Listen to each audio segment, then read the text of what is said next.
My name is Margaret Roberts, and I've been a Spanish interpreter in the criminal courts here in Alameda County since 1999. And I'm here today with my 1-month-old baby, Gabriel, who is going to be affected by the decisions about our contract as much as any of us here today. The household income, our opportunity to have steps, the integrity of our profession, and the viability of our services in the long term are all things that will determine my choices about my career. I'm the breadwinner in my household. My wife is back at work already.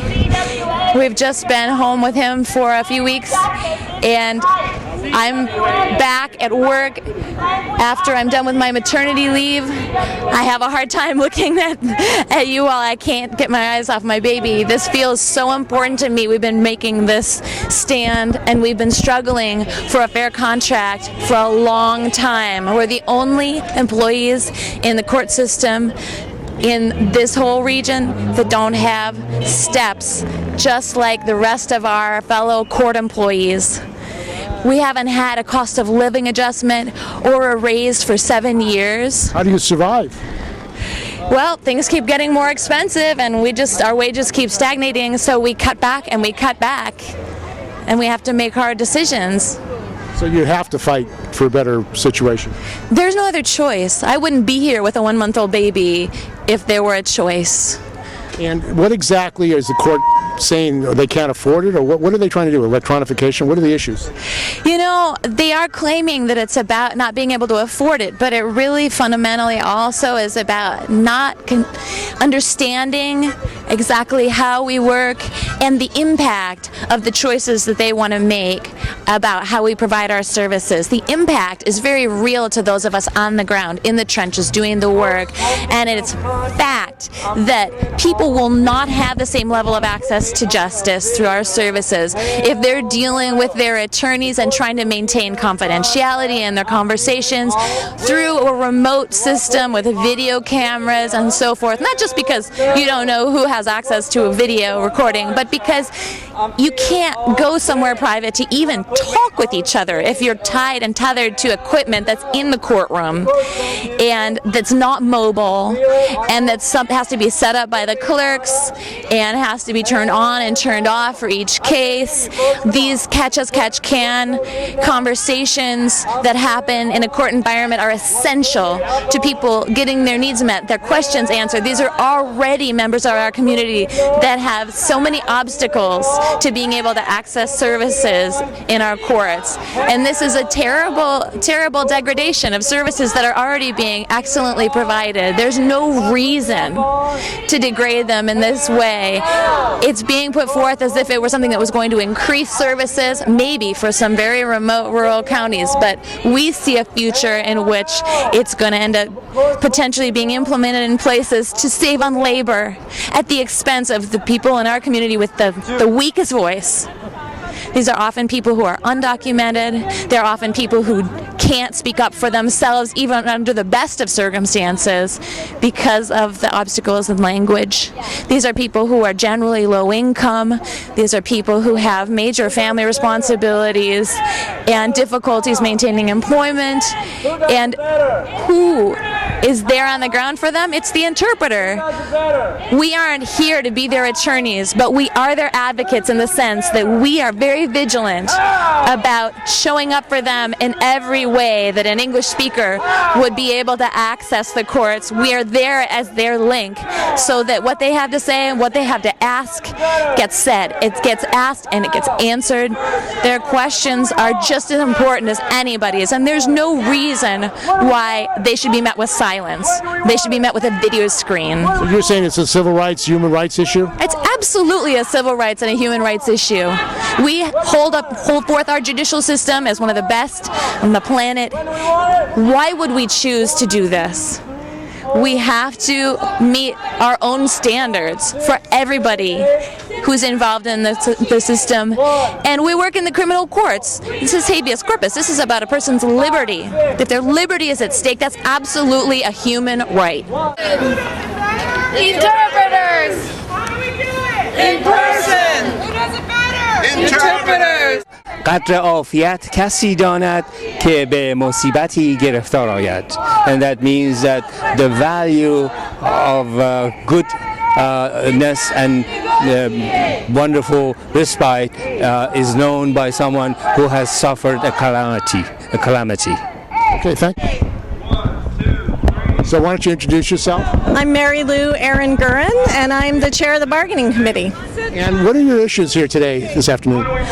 The main issues are really narrowed down to two: wages and video remote interpreting, which is a big threat to right, but also in terms of the access that people have to the courts and whether it's really meaningful. And how would this affect the people who are in the court system if it goes to automatic or electronification? Well, we think that the courts have not looked at this carefully and studied it. There's some really big, every study we've seen says that in-person interpreters provide the best access, and it's not even a matter of, well, but isn't, some people have said to me, well, isn't some access better than no access?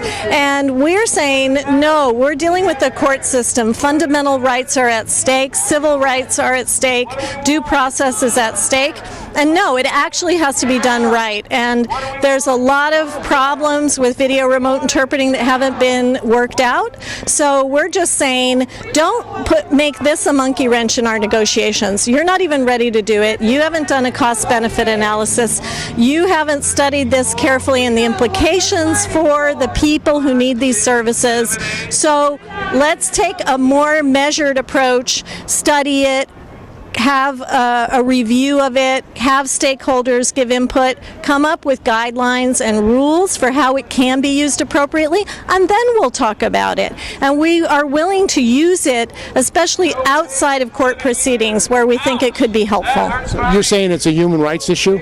It is. It's a human rights and a civil rights issue, and we are very interested in seeing attorneys get involved in this because it's something that's being driven by administrators, by cost cutting, and frankly by companies who sell this equipment, and that should not be driving how our system of justice develops. So how could somebody be harmed personally by just electronification of interpretation? Well, a very, very simple example is that we've seen that when they're using this in places like hospitals and some courts, people choose not to have an interpreter because the technology makes it more difficult, and so they might forego having an interpreter altogether. Sometimes doctors and patients forego using an interpreter because they don't like the technology. Another issue is that it really blocks access. In other words, okay, when somebody flicks a switch, I have an interpreter. And then they flick it off and I have a question and the interpreter's gone and I can't ask for, now we're there. They just turn to us and say, oh, I forgot something. Oh, I have another question. And we help those people to understand what's happening inside the court, but also outside the court, before the hearings, after the hearings.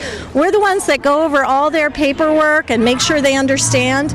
And we think that the kind of fluid continuity of service that we can provide is not going to be available over VRI. No raise for 7 years. Ouch! That hurts my ears. No raise for 7 years. Ouch! That hurts my ears. Ok, mi nombre es Mónica Hernández, yo soy una intérprete matriculada en California. Yo estoy aquí para apoyar a mis colegas. Yo trabajo como contratista, pero la lucha de hoy es para evitar que haya interpretación por video, en forma sin presencia de los intérpretes, lo cual yo creo que sería muy perjudicial para garantizar para resguardar las garantías procesales de los acusados. ¿Por qué? Porque nosotros no estaríamos presentes para ver qué está sucediendo en la sala de tribunales, no estaríamos presentes para entender todo lo que se dice e interpretarlo de manera tal que el acusado esté lingüísticamente presente, que es lo que nosotros aseguramos a través de nuestro trabajo. Por eso estamos haciendo esto también porque los intérpretes no han tenido un nuevo contrato en 7 años y no han tenido un contrato y no le han dado un aumento en 7 años. Esos también son reclamos válidos.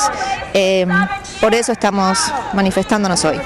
Want to put me up on? Hell no! Bob Mertens, I'm a public defender in Alameda County, and we're here to support the interpreters and the great work that they do. It's kind of a shame that they haven't been able to get a pay raise for so long that they're talking about changing the way that we do business here. We're a multilingual county. Many languages spoken, certainly in the court system. It's people's absolute right to have an interpreter there so they can understand what's going on. And the spirit of everything has been against the interpreters for several years now. And why is that? I don't know why it is. It is kind of surprising. They're not a huge group of people, but they certainly grease the wheels in the criminal justice system where I work and enable everybody to have access. And they do an invaluable service. It's absolutely mandatory that we have them. And for some reason, they haven't even been able to negotiate a contract, which is kind of sad given it's the 21st century. And I would hope that, especially here in Alameda County and in California, where you consider us kind of trendsetters, that we would certainly be more progressive in our feelings towards someone that's so important. And how do you feel your clients would be affected if they had to do it through electronification? We are 100% against that. I mean, you need that person-to-person contact. Without an interpreter actually there helping you talk and communicate with the client, there's different dialects, there's different inflections. I've had interpreters team with each other to try to understand some people who might have been from an area that actually speaks a little bit different than everybody else that that the interpreters are used to. And that's why you need that live person. You have to have someone there, and they're great about it when they don't understand something to say, wait a minute, I'm going to check on this. I'm not exactly sure what he's saying. You have to have that live person there. You can't lose that. If you start mechanizing things like that, the next thing you know, we're going to have mechanized court system. And I don't think anybody's particularly in favor of that. It's a slippery slope. The people we're representing are human beings. They're not machines. They're not some kind of electronic gizmos. We need to have people-to-people contact with them, and that's why we need people-to-people contact with interpreters. And who's driving this electronification? Well, I think that, maybe part of it, unfortunately, is just the general, society going more and more toward that. And maybe there is some kind of saving of money involved, but I have never been convinced that there is. I think that some people think that there is, but I don't think there is. And certainly, considering the business I'm in of providing, quality representation to people in this county is definitely affected if we don't have a human being there with us helping us out in our job. That's what we need. Thank you. And how long have you been an attorney? I've been a public defender for about 28 years now. I'm Carol Sue. I'm an interpreter. I work mostly here in Oakland, and what languages? Spanish and sign language. And they want to basically give our public funding, taxpayer money, to private companies, for-profit entities, so that those for-profit entities can keep a good part of that money and hire so-called interpreters for cheaper and have interpreters in conditions where we can't do the best job. We're here, we're live and in person doing the very best job we can for high-stakes situations in court. And video interpreting might be okay for some things, sometimes, some situations, but it is very much less than ideal, and it is absolutely not necessary here in the California courts, not advisable, and we should absolutely not be throwing away our taxpayer money on corporate profits. And you're saying that this will actually affect the justice system as far as people's rights, human rights, and civil rights? Yes, because it's not just the defendant that we're interpreting for, although the rights of the defendant are very important for all of us. No one in the courtroom will know what is being said or what has been said on the witness stand if you don't don't have a proper certified interpreter who's able to do her or his job properly. We know how to do our jobs properly, and we need to be part of any conversation, any proposal to change the conditions under which we work. So it sounds like they've just ignored the people who do the work, the interpreters. They're totally ignoring what we say, all of our study, all of our certification, our expertise.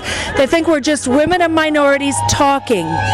We're doing a very important job. There's a lot to it. If we need to use video to do it, we need to be involved in negotiating the conditions, studying the conditions, figuring out how to best do our job. Thank you. Thank you. I'm Carl Hall. I'm the Executive Officer of Local 39521, the Guild CWA local. That includes the California Federation of Interpreters. So what are the issues here that concern you and brought you out today? Well, they haven't given them a raise in 7 years, even though they have the money. There's money in the budget that's set aside for the interpreters, and they just sit on the money waiting for the next boondoggle to come along, rather than giving it to our members who are working hard every day for language access in the courts. And what are the other issues? I understand electronification, or? Yeah, they're trying to put in this silly video concept that will have interpreters far away trying to interpret for people in an important legal matter, where the quality may or may not be there. I mean, we're going to have to be very careful about how that kind of technology gets implemented, because the ones who suffer when there's a mistake is going to be the very people that are already at risk of being shut out of the legal system because of language problems. So you're saying this is a civil rights, human rights issue? Yeah, it's a civil rights and human rights issue. Language access is important, because if you can't understand what's being said, or you can't speak when it's your turn to speak in an eloquent way, then what kind of justice is that? And it's not just that you have to have a bilingual person there to interpret. You have to have a trained, certified person that actually knows the legal language, that knows both languages, and is fast enough. And it's an amazing, I'm not an interpreter, but I tell you, it's an amazing job that they do to keep that live interpreting going with all these technical words, and judges and lawyers throwing out all kinds of technical concepts. And man, it's a tough job. And language access really is the heart of the justice system in a country, in a state like this, with all these recent rivals who do not have that much English skills yet. And what can people do who want to support the interpreters? Well, we're going to be getting in touch with people. Probably the best way would be to look at our website. It's calinterpreters.org, or you can look at the mediaworkers.org. That's our local website. And I think if they sign up for email blasts and that sort of thing, I'm not sure when the next actions are going to be. I think there's going to be some negotiations happening tomorrow, and maybe the courts will come to their senses and settle it with us. If not, then we'll be back. My name is Curtis Draves. And what do you do? I'm a court interpreter of the Spanish language. I work for the Alameda Superior Court. How long have you worked for the court? For 7 years now. And why are you out here today? I'm out here today because we've been working without a contract for over a year. The courts don't respect what we do enough to give us a simple cost of living increase, or to give us step increases. An interpreter with 20 years of experience makes the same as a brand new interpreter their first day. We're the only court employees that don't get step increases to reward service and experience in the job. And it's just ridiculous. And not only that, it's been 7 years without a cost of living increase. We know it's been a hard time for the whole state, for a lot of court employees and other employees. But over the past 10 years, when you look at the court's raises of all the employee classes, interpreters have gotten half as much raises as other employees over the past 10 years. So are you kind of the second-class workers here? Yeah, we're not respected for what we do. And this is a professional job? And this is a very professional job. It's very difficult. There's a difficult exam to pass. Our workforce is well educated. It takes highly analytical mental gymnastics to accurately interpret what's said in a legal context. And it's time we got a raise. That's only half the story. The other half of the story is what they call VRI. The courts want to start putting us on a video screen instead of having us in person doing our job, and that's inferior second-class service. It's in the end, it's not going to cut costs. It's not going to be more efficient. It's going to just create a miscarriage of justice and second-class service, especially for languages other than Spanish. No. خیلی خوب. قدر عافیت کسی داند که به مصیبتی گرفتار آید. And that means that the value of goodness and wonderful respite is known by someone who has suffered a calamity.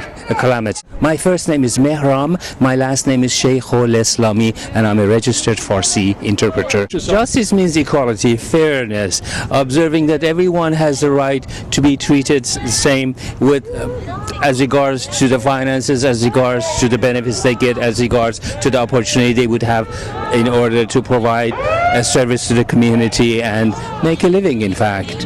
And why is that an issue in your negotiations? Because there is surplus of budget, and yet most of the work is now intended to be relegated to the machine work and over the phones of functions and activities, and I think the profession will suffer as a result of it, because a lot of the things that we do is not only linguistically based but also emotionally based. We do use emotional intelligence in order to communicate messages from one side to the other, and machines cannot do that. And why are they so interested in bringing in machines? Oh, because machines are cheaper, easier to control, less to pay for, and they're disposable. And do you know of cases that might have been affected if it was done by a machine rather than an interpreter? Well, court trials definitely, depositions definitely, all matters that makes the difference between the right of one human being against the system or against another human being. So you think the lives of the people that are in the justice system would be affected potentially? I mean, they could have a big effect on what happens to them. Absolutely, because interpreters provide a very meaningful and significant service to the community, being the conduit of information between those who have disputes amongst them or between those who are in doubt whether or not they are abiding by the rules and by the justice system, and therefore the interpreters are the liaisons of information and communication between the people. Okay, thank you. You're very welcome. What's your name? Negotiate. 1, 2, 3, 4. We know what we're fighting for. Yourself? My name's Katie Van Sant. I'm a Spanish interpreter. I'm also on the bargaining committee. And what are the issues that have brought you out here today? We've been without a contract for over a year now. We've had a really difficult time in these negotiations, and we got it down to 2 issues right now, which are wages and video remote interpreting. We've gone without a raise for coming up on 7 years now, and they want us to sign another contract which would be 3 more years without a raise or even a cost of living adjustment or anything, so that would bring us to almost 10 years without a raise. At the same time, the cost of living has gone up 13% in the Bay Area. And so anyone would that unacceptable. We need a raise so that we can continue to support our families. And what would electronification mean? The court is saying that maybe that's the best way to go. What's behind the drive to electronify interpreting? They're trying to find ways to cut corners and save money, and they don't seem to be as concerned about meaningful language access. So they think that if they invest in some technology and put it in the courtrooms, they can save money by hiring less interpreters. We're the ones who do that work, and we're the ones who are very well aware that it wouldn't work in the courtroom. To have a screen with the interpreter in a remote location, not in the room where the proceeding is taking place, unable to see and hear all the different parties, unable to speak. The person who's using the service would not have a voice the same way they have a voice now, because we're right there next to that person making sure they're able to express themselves when they're in the courtroom. So this sounds like a human rights, civil rights issue for people, so that they can get their story out, the real story of what's happened to them? Exactly, and it depends. I mean, there's different types of situations where you're in court, right? You may be a defendant, you may be a witness, you may be a victim, you may be a party to a civil suit, a divorce, small claims, unlawful detainer, any type of situation. So all of those situations, no matter what your situation is, it's your right to have a voice and to hear what's going on in your own case.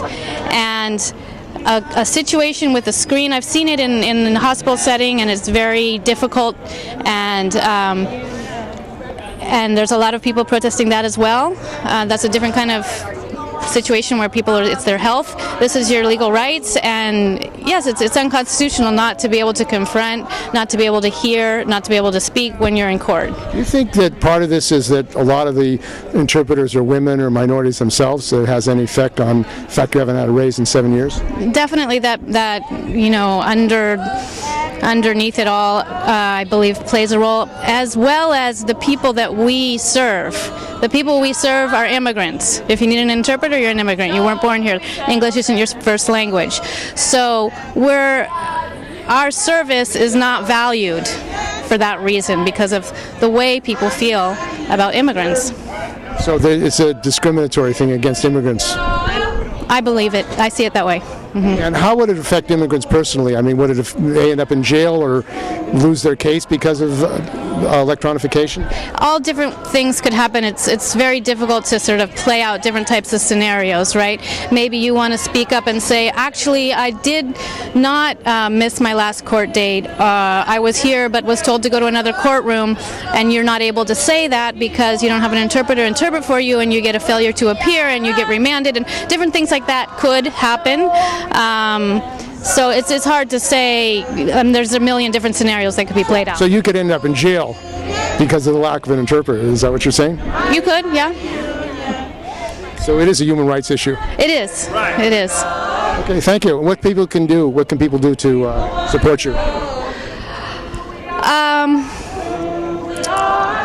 We're going to be in negotiations tomorrow. If we aren't able to make a deal, we will probably have to go on strike. You can come out and picket with us. If you happen to work in court, you can respect our pick. I'm a Spanish and French interpreter. Been working in Alameda County since 2000. And for the negotiations, I don't want to reinvent the wheel. You've probably heard of what's going on. It's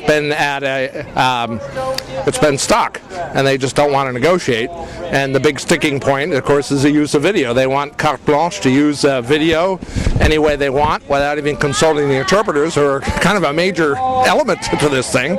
And so we have no idea what they want. They just don't want to hear us, and that's holding up the whole contract.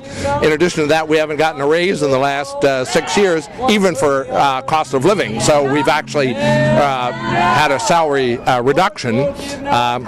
So we want that too. But the video is the most important thing. It seems like a way to just another boondoggle. They bought a bunch of computers and wasted billions of dollars in that not too long ago. And this seems like another scatterbrained idea to reduce people and buy more equipment. And it's not going to work. The relationship between a lawyer, a defense lawyer, and his client is almost as personal relationship as you can get, considering that someone's liberty is in jeopardy. And if you can't be there to consult with your lawyer, and you have to go through a TV screen and all this mumbo jumbo, there are limited uses like arraignment. Arraignment, if it's done correctly, from a distance, that can be done. But in my opinion, that's about it. But at least if they're going to explore other possible uses, and there may be some limited uses, they should use the interpreters as one of the parties for input. They should at least ask us what our opinion is and have some sort of collegiality here, or working together, and that's not happening. What do we want? Contract! When do we want it? Now! What do we want?